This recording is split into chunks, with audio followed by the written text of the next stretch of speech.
Alors, on va voir maintenant quelques caractéristiques des filtres numériques. Alors, hormis les filtres classiques, passe haut, passe bas, passe bande, coupe bande, on peut aussi vouloir effectuer d'autres opérations telles atténuer des fréquences, en amplifier d'autres. Alors ça, c'est les réponses dans le cas idéal, mais il faut savoir que lorsqu'on fait la TF-1 d'une porte, on va retrouver un sinus cardinal. Et ce sinus cardinal s'étend de moins l'infini à plus l'infini, chose qu'on ne pourra pas réaliser physiquement. Donc, dans la réalité, les filtres sont plutôt comme ça. Alors, ils ont plus ou moins des ondulations en bande passante, d'autres en bande atténuée, ou avec une petite zone de transition. Donc, cette zone de transition est plus ou moins étroite ou large. Bien sûr, nous, ce qu'on souhaite, c'est qu'elle soit la plus étroite possible. Comme ça, il est clair que voici les fréquences qui vont passer et celles qui ne passeront pas. Alors, il est légitime de se poser la question, quel est le filtre qui serait le type de filtre le plus adapté pour une application donnée? Est-ce qu'il faudrait plutôt un RIF ou plutôt un RII? Alors, afin de faire ce genre de choix, il faudrait d'abord connaître les caractéristiques de chacun d'eux. Alors, on rappelle qu'un filtre RII, c'est un filtre récursif, c'est-à-dire que la sortie est non seulement en fonction des entrées, mais aussi des sorties précédentes. Ce n'est pas le cas du filtre RII, où la sortie ne dépend que des entrées. Grâce à cette formulation, on pourra écrire directement la réponse impulsionnelle. En appliquant la TZ, on va retrouver donc la fonction de transfert. Il est important de noter ici que lorsque on va l'écrire sous forme de puissance donc positive, on retrouve donc un polynôme numérateur, et le fait d'avoir multiplié par z à la puissance n fait que tous les pôles de notre filtre vont se trouver en zéro, ce qui en fait un filtre qui est toujours stable, puisque tous les pôles sont en zéro, donc à l'intérieur du cercle unité. Alors ça, c'est une première caractéristique des filtres RIF, mais en plus, ils nous permettent aussi d'avoir ce qu'on appelle un retard de groupe constant. Alors d'abord, qu'est-ce que c'est qu'un retard de groupe? Alors, le retard de groupe est défini tout simplement comme étant la dérivée de la phase. Alors, avant de dire qu'est-ce qu'on souhaite exactement comme retard de groupe, on va rappeler un petit truc. On sait que la TF des signal qui serait retardé dans le temps nous permet, en faisant la TF, on obtient exactement la TF, la même transformée de Fourier, donc au module c'est exactement la même, sauf qu'en déphasage, on va rajouter l'expression exponentielle moins 2 pi JF T0. Alors, c'est ce qu'on appelle une phase linéaire.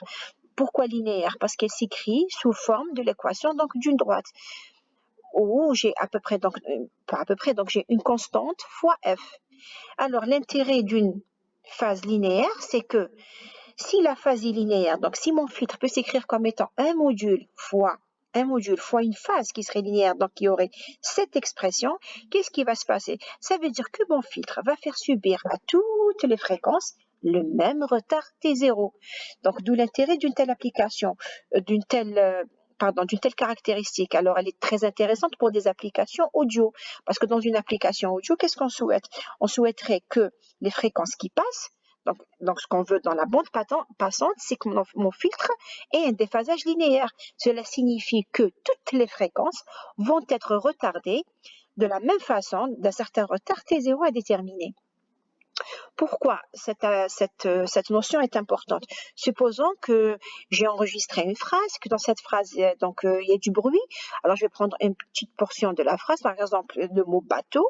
Donc, je souhaite enlever le bruit. D'accord, j'ai enlevé le bruit, mais je voudrais que mon filtre, ce déphasage qu'il a, je voudrais bien qu'il soit le même. C'est-à-dire qu'une fois que ma phrase a été filtrée, je ne voudrais pas avoir une distorsion.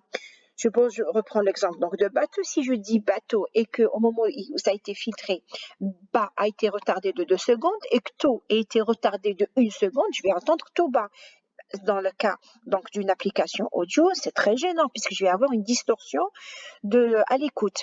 Donc, l'idéal dans ce cas-ci, ce serait donc d'avoir donc un filtre qui va répondre à ces spécifications, c'est-à-dire avoir une formulation de sa transformée de Fourier telle que son déphasage va pouvoir s'écrire de la sorte. Alors ça, c'est possible justement grâce au filtre RIF.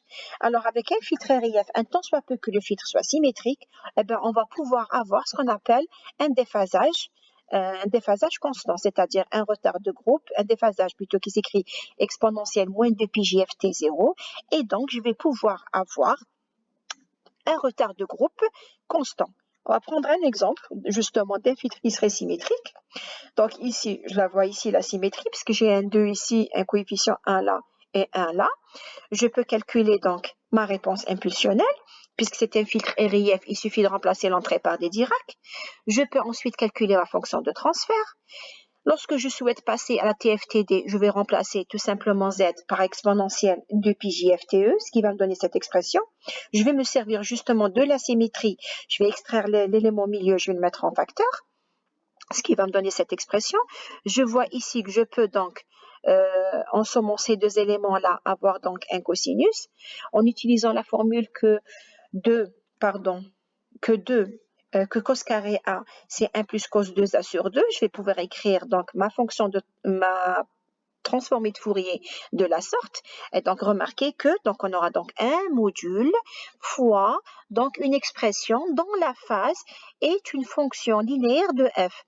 Donc, ça va me donner, donc si je veux faire mon tracé, je vais avoir donc, comme c'est un cos carré, dans la phase et dans la période et de FE, donc je vais avoir juste la partie supérieure, supérieure du cosinus. Je vais tracer ma phase comme je dois la tracer en fonction de F. Donc ça ressemble à l'équation d'une droite dont la pente serait négative, donc j'aurai ça. Et bien sûr, en dérivant une droite, je vais avoir la pente. Ici, la pente avec MATLAB, il le fait directement en divisant par 2pi, c'est-à-dire on retrouve directement dans la formule, ici on a 1, on retrouve le retard, puisqu'ici on a considéré que TE valait 1, donc on a retrouvé exactement 1. Donc voilà l'intérêt d'utiliser un filtre RIF, c'est que donc dans le cas où ce filtre-là, on l'a conçu de façon qu'il soit symétrique, c'est-à-dire qu'on retrouve les mêmes coefficients de ceux qui sont sur la droite que ceux qui sont sur la gauche, alors on va retrouver ce qu'on appelle donc un déphasage linéaire. Bien sûr que je mette plus, je vais retrouver un cosinus. Si j'avais mis moins, j'aurais retrouvé un sinus et qui m'assure aussi un déphasage linéaire.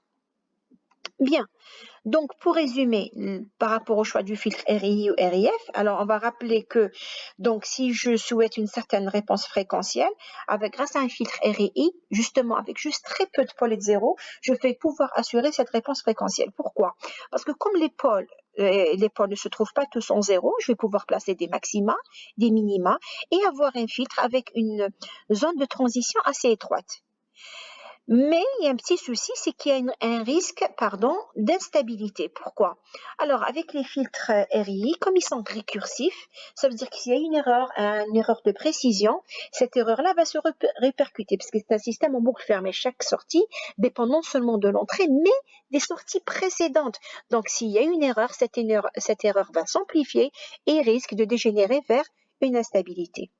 Maintenant, pour ce qui est des filtres RIF, qu'est-ce qu'on a vu? On a vu que d'abord, ils étaient toujours stables, qu'on avait la possibilité d'avoir un retard de groupe constant, que la réponse impulsionnelle était très facile à déterminer.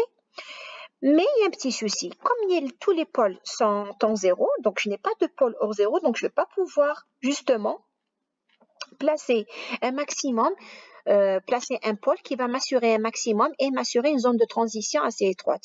Pour pouvoir avoir un filtre équivalent en utilisant donc le modèle RIF, il faudrait augmenter le degré, c'est-à-dire il faut avoir le degré du polynôme assez élevé, ce qui est quand même coûteux en temps de calcul.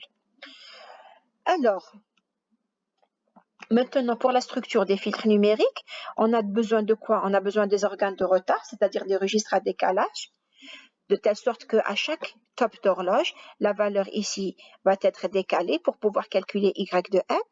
Ensuite, j'ai besoin de quoi? J'ai besoin donc d'additionneurs, donc de circuits qui vont m'assurer des opérations logiques telles que l'addition des opérations arithmétiques telles que l'addition et la multiplication.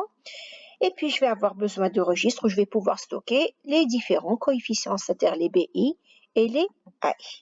Bien sûr, ce n'est pas une structure unique. On peut utiliser une structure canonique où on va limiter le nombre d'opérations.